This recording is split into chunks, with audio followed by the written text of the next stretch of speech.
collect previous federal stimulus checks.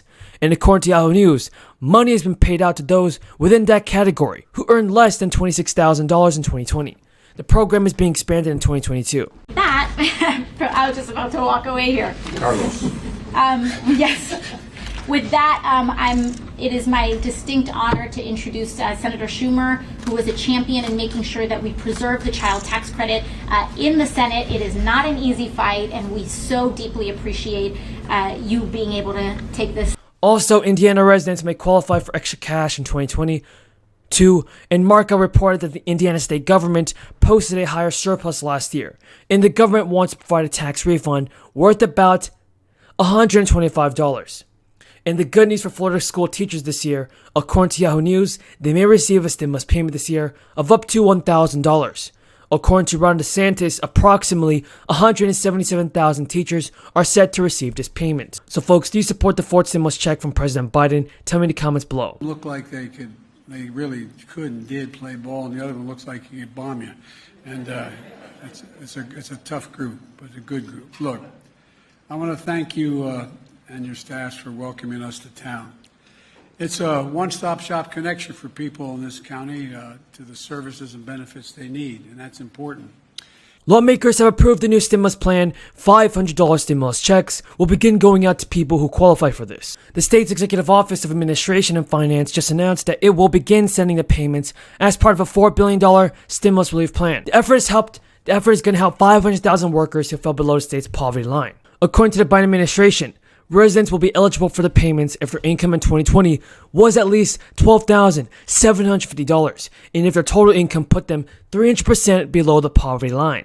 Baker said in a statement, "I was pleased to sign the Crisis Essential Employee Premium Pay Program into law, and our administration has worked quickly to design the parameters of the program." Additionally, a resident who follows with a spouse and two dependents, or with no spouse and three dependents, could be eligible. An administration official told NBC News that the eligibility requirements were limited to income thresholds because it was faster. So, in the Senior Citizens League, one of the largest nonpartisan senior citizen advocacy groups, currently has a petition to gain more support and attention for an emergency $1,400 stimulus check to cope with rising inflation. Among the arguments in the petition is that the COLA increases are not suitable enough for seniors living on a fixed income. The petition adds in 2021, Social Security benefits increased by just 1.3%, raising the average benefit by only $20 a month. But about 86% of the Social Security recipients surveyed say their expenses increased by much more than that amount. One of the sectors that has experienced the greatest increase in prices is the meat industry. Although overall inflation has come in around 5%, prices of chicken have increased 7.2%, pork by 9%, and other pieces by 13% over last year. And according to Snap Research, a $1,400 stimulus check helps senior citizens that are struggling through this time. Madam Speaker, let me wish you good morning, and my good friend, Mr. Cole, good morning. It feels like just a couple of hours ago I was saying good morning. But let me say to the gentleman, he looks marvelous for getting no sleep, and it's great to be with you. Madam Speaker, the Rules Committee met and reported a rule, House Resolution 972, providing for the consideration of the Senate amendment to H.R. 2471, the Consolidated Appropriations Act of 2022. It provides for a motion to concur in the Senate amendment to H.R. 2471 with a House amendment and 1 hour of debate equally divided and controlled by the Chair and Ranking Minority Member of the Committee on Appropriations.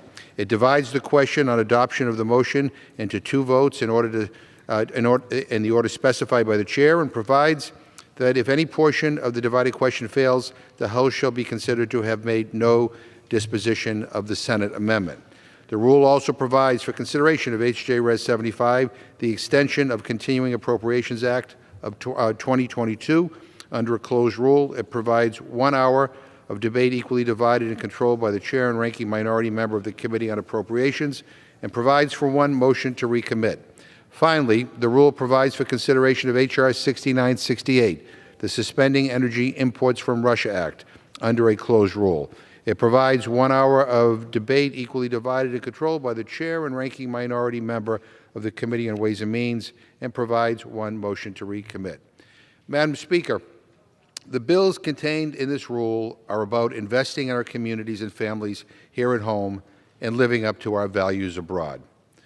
Throughout last summer, House Democrats were hard at work passing appropriation bills funding nearly all of the federal government to build on the momentum of our economic recovery. This full-year omnibus is the product of extensive bipartisan, bicameral negotiations.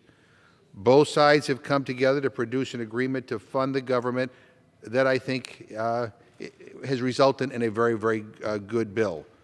This means this agreement does not include everything I wanted, and I know it doesn't include everything my Republican friends wanted. But I think at the end of the day, it's a good package that is going to benefit the American people. I especially want to recognize Chairwoman DeLauro and Ranking Member Granger and thank them for forging a bipartisan path forward.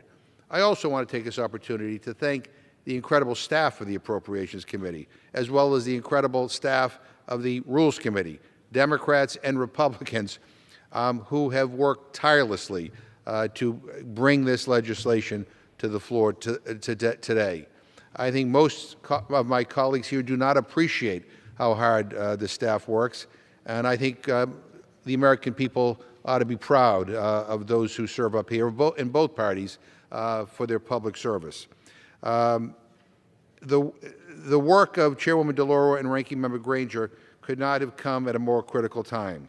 We are at a moment in history that demands a strong, confident America, and the certainty provided by this omnibus will allow us to tackle some of our country's biggest challenges by helping to support good-paying American jobs, by building ladders of opportunity for hardworking families, by confronting the existential threat of climate change, and by investing in life-saving research into maternal health, mental health, and opiate abuse.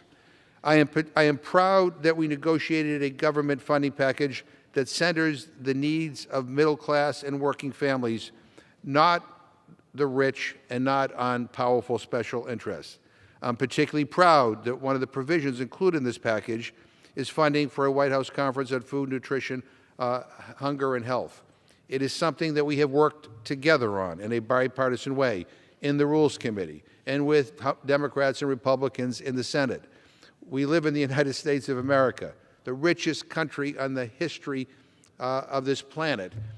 And yet, as we gather here today, close to 40 million of our fellow citizens don't know where the next meal is going to come from. There is not a single congressional district in America that is hunger-free. We ought to be ashamed of that. And hunger is a political condition. We can solve this problem, but we need to have the political will. And this conference, I hope, will provide that political will. I'll remind my colleagues the last time we had a conference on this subject was 54 years ago.